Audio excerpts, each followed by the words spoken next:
dan mangkuk ayam jago merah.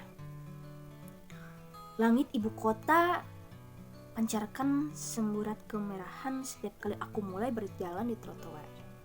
Nampak menjelang gelap, lalu lalang semakin sibuk dengan hilir mudik kendaraan yang kebanyakan berpacu dengan waktu. Saling berburu agar segera sampai di tempat tujuan yang tak lain ialah sebuah tempat yang bernama rumah. Langkahku lunglai, bau keringat menyengat.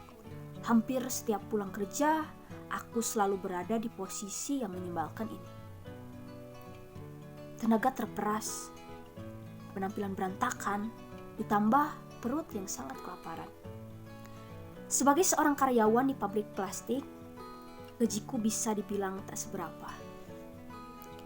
Masih syukur jika setiap bulannya bisa menutup kebutuhan dan menambal lubang hutang di warung. Setidaknya seorang pemuda yang hanya lulusan SD, aku masih sangat beruntung bisa dapat pekerjaan yang layak.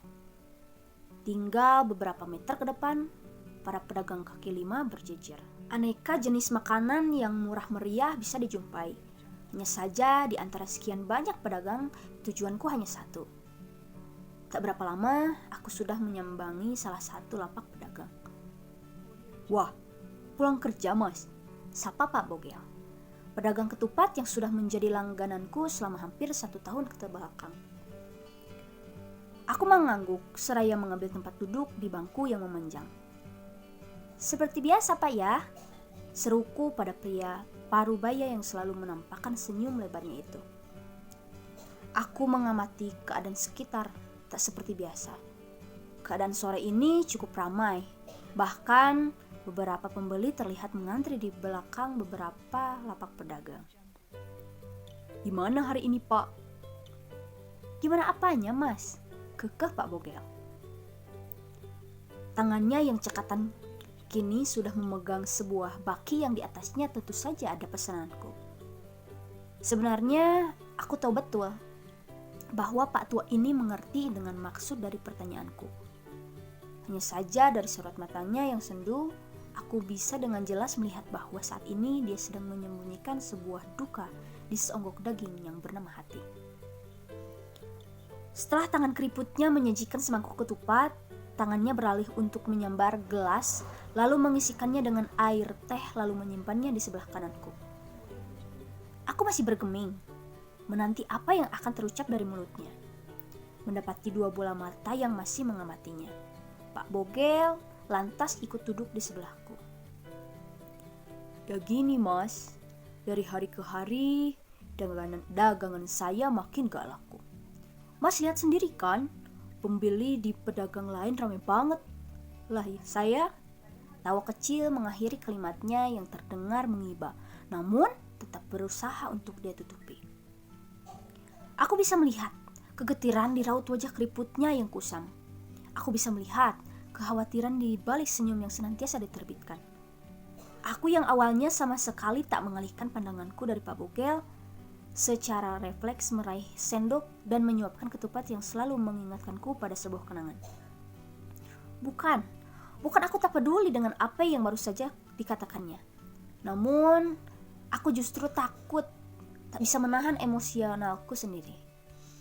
Kalimat sederhana yang baru terucap darinya secara tidak langsung juga semakin membuatku muak dengan dunia yang terasa sangat kejam bagi orang-orang miskin seperti kami. Persis saat seusia mas, saya pernah makan ketupat di pinggir jalan. Saya ingat betul, mangkuknya juga khas, mangkuk dengan cap ayam jago merah, ucap Pak Bogel. Ucapannya membuatku kembali mengalihkan pandangan padanya. Kayaknya dari generasi ke generasi tahu ya sama mangkuk model kayak gini. Aku sedikit mengangkat mangkuk yang kami maksud. Dalam hati aku bergumam. Selain diriku yang menyedihkan ini, ternyata Pak Bogel juga memiliki sebuah mangkuk tentang mangkuk legendaris ini. Pandangan Pak Bogel sepertinya tengah menerawang jauh ke masa lampau. Binar matanya menjelaskan sesuatu yang sangat sulit untuk ditafsirkan. Waktu itu saya pulang dengan berbagai perasaan yang berkecamuk. dari satu kantor ke kantor lain ngelamar kerja. Tapi semuanya nihil.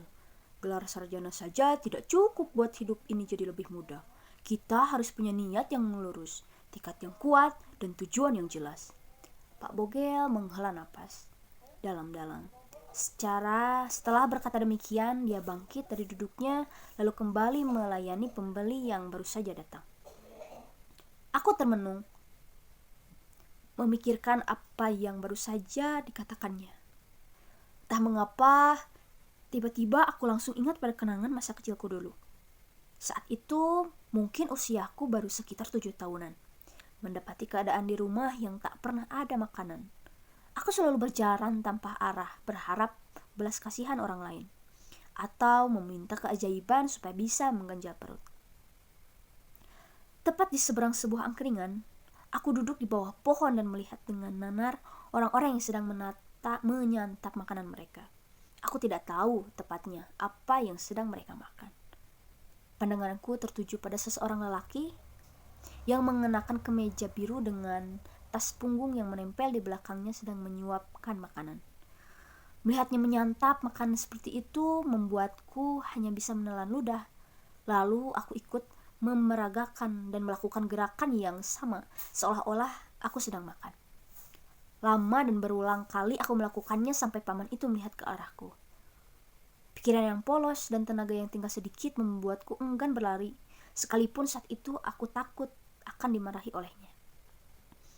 Saat aku mengedarkan pandanganku ke arah yang lain, ternyata si paman sudah berada di dekatku. Benar, dia terlihat marah dan akan segera mencecar dengan berbagai macam bahasa kasar yang sudah tidak asing di telingaku.